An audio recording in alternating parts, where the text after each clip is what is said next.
Good evening to all of you. Today we will explore chapter 9 class 5th force work and energy. और ये एक ऐसा chapter है जो क्लास 5th में है, लेकिन class 6, 7th, 8, 9, 10th, 11th, 12th में भी अगर आप मैथमेटिक्स या बायोलॉजी लेंगे सो फिजिक्स में आपको काम आएगा. सो इस चैप्टर को आपको बहुत अच्छे से करना है क्योंकि कुछ बेसिक टर्म्स आपको इसमें मिलेंगे जो टर्म्स हमेशा यूज़ होते हैं साइंस में. So let's start this chapter. Force, work और एनर्जी. हम ड्रैग करते हैं किसी चीज़ को, हम हमेशा किसी चीज़ को खींचते हैं, किसी चीज़ पे प्रेशर लगाते हैं, किसी चीज़ को ढकेलते हैं. सो अब अक्सर आपने देखा होगा कि डोर पे भी लिखा रहता है पुश और pull, right. So what is this push और पुल, यही हमें पता चलेगा. सबसे पहले पार्ट पे हम एक्सप्लोर करेंगे फोर्स को. So what is the force. किसी भी चीज़ को, to move anything we either push और पुल. किसी भी चीज़ को मूव करने के लिए, एक जगह से दूसरी जगह तक पहुंचाने के लिए हमें ज़रूरत पड़ती है या तो हम पुश करते हैं उस ऑब्जेक्ट को या तो पुल करते हैं. जब कभी आप, चाहे कुछ भी बात हो, आप अपने स्कूल, अगर आपको एक कॉपी पे भी लिखनी है तो आप अपनी कॉपी को अपनी ओर पुल करते हैं. Then after you start writing on that. So push और पुल, ये जो पुश और पुल होता है, चाहे ओपन, जब कभी आप डोर ओपन करते हैं, so whenever we are opening the door we are either push और pull. So that push or a pull on an object is called force. यही फोर्स की डेफिनेशन होगी. द पुश और pull on an object is called the force. जब कभी आप किसी चीज़ को खींचते हैं, पुल करते हैं या पुश करते हैं, so it is called the force.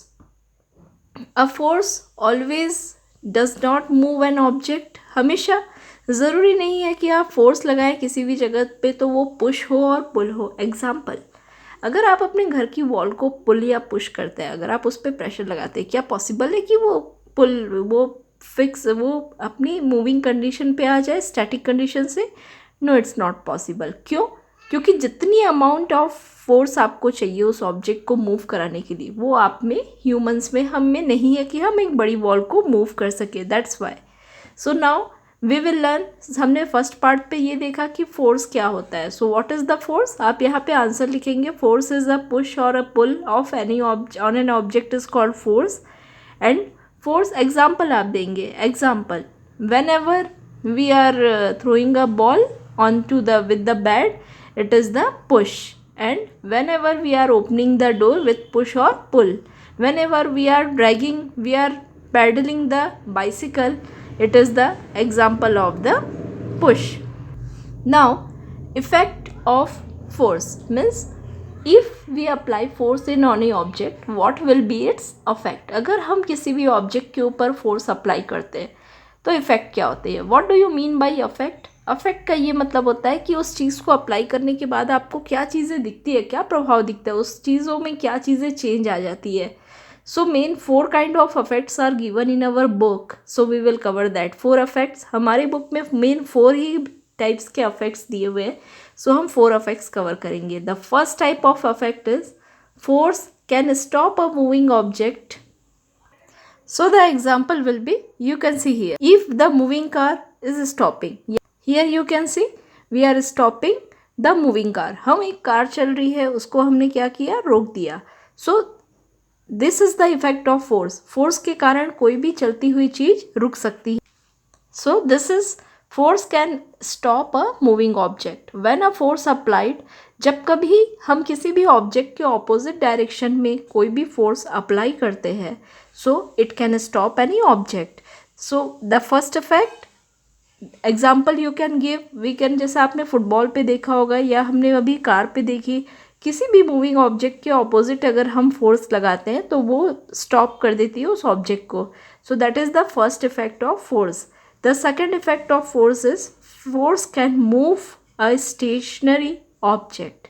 Now what is the stationary object? This stationary means any object which is in static condition. Static condition को हम स्थितावस्था भी कहते हैं हिंदी पे.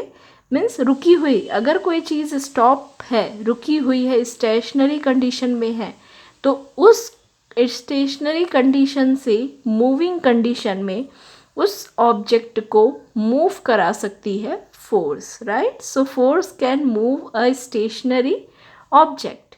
Whenever we are apply a force to a stationary object, it move in the direction of force. तो आप यहाँ पे लिख सकते हैं कि जब भी हम स्टेशनरी ऑब्जेक्ट में कोई भी फोर्स अप्लाई करते हैं वो मूव कर जाती है. एग्जाम्पल, जब कभी हम कोई भी बॉल है उसे जब मूव करते हैं, उस पर जब किक मारते हैं तो वो क्या हो जाती है, स्टेशनरी. बाइसिकल, जब कभी आप बाइसिकल पे पैडलिंग करते हैं, so it can be on moving object. So two effects we have seen. The first effect of force is force can stop a moving object. The second effect of force is force can move a static object. And the third effect of force is force can change the direction of the any object. So this is the third effect. The third effect is force can change the direction of moving object. कोई भी moving object की example, the best example is the car और two wheeler और bicycle. जब कभी आप force apply करते हैं हैंडल पे, स्टीयरिंग पे, व्हीकल के, सो उसकी डायरेक्शन टर्न हो जाती है, राइट मुड़ जाती है, वो लेफ़्ट मुड़ जाती है, लेकिन वो डायरेक्टली राइट और लेफ़्ट टर्न नहीं होती. जब आप उसके स्टीयरिंग पे, कार की स्टीयरिंग पे जब हम फोर्स अप्लाई करते हैं, सो इस अप्लाइड फोर्स के कारण स्टीयरिंग की डायरेक्शन, कार की डायरेक्शन चेंज हो जाती है. So this is the third effect of force. Force can change the direction of moving object. Last and fourth one is force can also change the object shape of any object, right, due to force. the best example आप देख सकते हैं कि जब कभी आप जो clay होते हैं उस पर जब आप शेप पे, उस पर जब आप फोर्स अप्लाई करते हैं, सो क्या होता है, उस क्ले के थ्रू आप किसी भी शेप में उसे चेंज कर सकते हैं. बैलून, जब कभी किसी भी बैलून को आप प्रेस करते हैं तो उसके शेप में भी चेंज हो जाता है. So and the another example is dough. आपने देखा होगा कि जो घर पे चपातीज़ बनती हैं, चपाती बनने के लिए डो के शेप में आपने देखा होगा, whenever we are pushing it, जब भी हम इस पर प्रेशर लगाते कर देते हैं, फोर्स लगाते हैं, so due to force the shape of dough change into the chapatis. So we have seen 4 effects of the force. The first effect of force is force can stop a moving object. And second one is उसका just आपका उल्टा है, force can move a stationary object and force can stop a moving object. So vice versa, दोनों ही उल्टा है. आप अगर याद करेंगे, फोर्स चलती हुई चीज़ों को रुक सकता है और रुकी हुई चीज़ों को मूव करा सकता है. Third one is force can change the direction of moving object. किसी भी मूविंग ऑब्जेक्ट की डायरेक्शन को हम फोर्स के कारण चेंज कर सकते हैं. Fourth one is force can change the shape of an object. किसी भी ऑब्जेक्ट के शेप में हम चेंज कर सकते हैं due to force. Now some MCQ questions are given.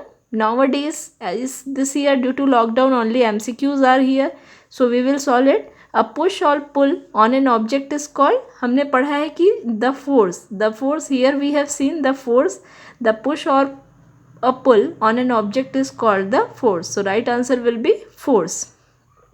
To move an object we need, किसी भी ऑब्जेक्ट को मूव करने के लिए हमें क्या लगाना पड़ता है? Options are money, truck, force. So the right answer is force.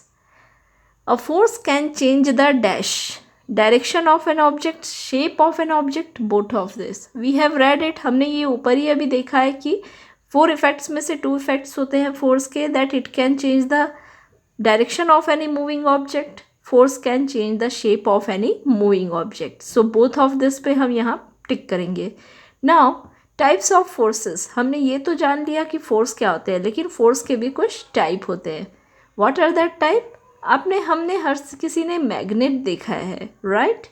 So magnet, कभी आपने सोचा है कि मैग्नेट ऐसा क्यों होता है कि मैग्नेट में जितने भी आयरन नेल्स होती हैं या आयरन के सब्सटेंसेस जो होते हैं वो अट्रैक्ट कर जाते हैं? क्यों ऐसा होता है? Because of the magnetic force. इस एटमॉस्फियर पे हर चीज़ एक बहुत सारी फोर्स, अगर आप अपनी जगह पे अभी बैठे हुए हैं तो वो भी बहुत सारी फोर्स काम कर रहे हैं, इसलिए आप अभी अपनी जगह पे स्टैटिक कंडीशन में बैठे हुए हैं. We will learn all types of forces here. First is magnetic force. As the name suggest, magnetic force as the name suggest, नाम से ही हमें क्लियर है, मैग्नेट के कारण जो फोर्स प्रोड्यूस होता है, या अगर किसी भी ऑब्जेक्ट में मैग्नेट के कारण जिस फोर्स में अप्लाइड होती है, मैग्नेट में जो फोर्स अप्लाइड होती है ऑब्जेक्ट के कारण, उसे कहते हैं मैग्नेटिक फोर्स। हम इसे, आपने अक्सर देखा होगा जब कभी आयरन की कोई भी चीज़ें आप मैग्नेटिक के आसपास लाते हैं, मैग्नेट के आसपास आते हैं ड्यू टू मैग्नेटिक फील्ड, क्योंकि उनके चारों ओर मैग्नेटिक फील्ड होता है जिसकी फोर्स में वो आयरन नेल अट्रैक्ट हो जाते हैं। So what is magnetic force, how will you right, कैसे आप आंसर लिखेंगे? The force applied by a magnet on an object is called magnetic force और मैग्नेटिज्म। वह फोर्स जो मैग्नेट से उस ऑब्जेक्ट में अप्लाई होती है उसे हम कहते हैं magnetic force. The force applied by a magnet on an object is called a magnetic force. This is the first kind of force, as example given here in your book, that magnet is there. magnet के आसपास आप देख सकते हैं कि बहुत सारे iron nails है, so it is because of the magnetic force. The second one is electrostatic force. Electrostatic force is a force which is related to the charges. हम जब कभी कभी टू ऑब्जेक्ट्स को रब करते हैं आपस में, so वन ऑब्जेक्ट का जो चार्ज होता है वो दूसरे ऑब्जेक्ट में ट्रांसफ़र हो जाती है, इसे हम कहते हैं इलेक्ट्रोस्टैटिक फोर्स। आपने,